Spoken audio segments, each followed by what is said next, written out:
Hello, so today is March 8th, 2020, and we're going to be going over chapter 16 in our ethics book this week. Um, so as I looked into chapter 16, it opens up with a lady by the name of Lauren Henderson. She's age 24, and she receives a new job at this local dog day camp, um, where she's like the communications manager there. And while she's working there, she stumbles upon her general manager. Her name's Liz Dillon, and she has an assistant manager by the name of Cynthia Brand. So Cynthia and Henderson, they start to ponder about an event that could potentially bring in new customers and get some more knowledge about their company out into the public. So they come up with this barking barbecue, which is like a event for like people to just bring their dogs and like just have some fun time with one another and just get some more awareness of the company. Um, so they advertise, or so Henderson goes to advertise this barking barbecue, and they advertise it as free. So when they advertise it as free, all of the people and the customers who are gonna come to the event expect all their services and different things that they offer at the event to be free. But what they don't know is that Cynthia Brand had already she had kind of planned out for the people to end up having unknown expenses after the event had already taken place.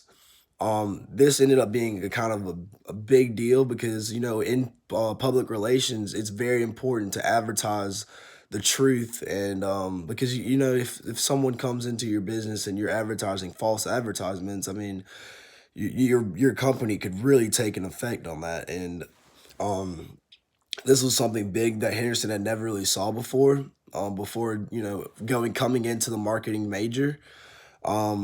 I think that this particular case is very, very well seen in our world today, because I mean there are a lot of different companies that advertise just false things and make false promises, and it's a big deal because like when you're dealing with other customers and people who are getting interest into your company, if you have false advertisements, it's just like basically it's not crediting who you are as a company.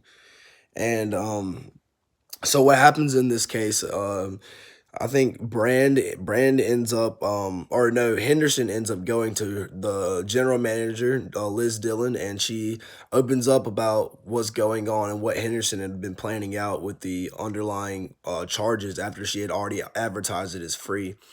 And so Dillon then talks to the big manager over her, and they discuss it as to see what they're going to do for a company moving forward.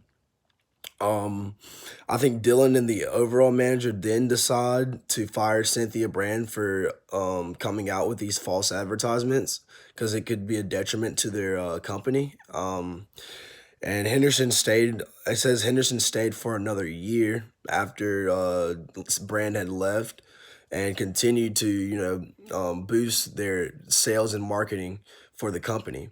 But I think that this was a very great business decision for the local dog day camp, because if Brand had to ended up staying, it could have really hurt their company, and they could have been facing a lot of legal charges.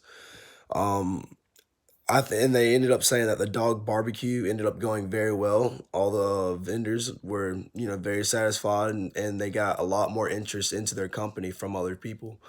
Um, I think that this is a very great case to go over, and because we see it too many times in our world today. And I think that me taking something out of this particular story, I think that as a communication major, I think that it's very important to, you know what you're going to advertise before you put anything out there, because anyone can say anything and make all these promises, but then again, if you can't commit to what you say, then your credibility is just in the trash. So I took note of this, and I think that this is a very important thing that we should all take a note of. And I just thank you. So this was chapter 16 for our ethics video, and thank you and have a great day.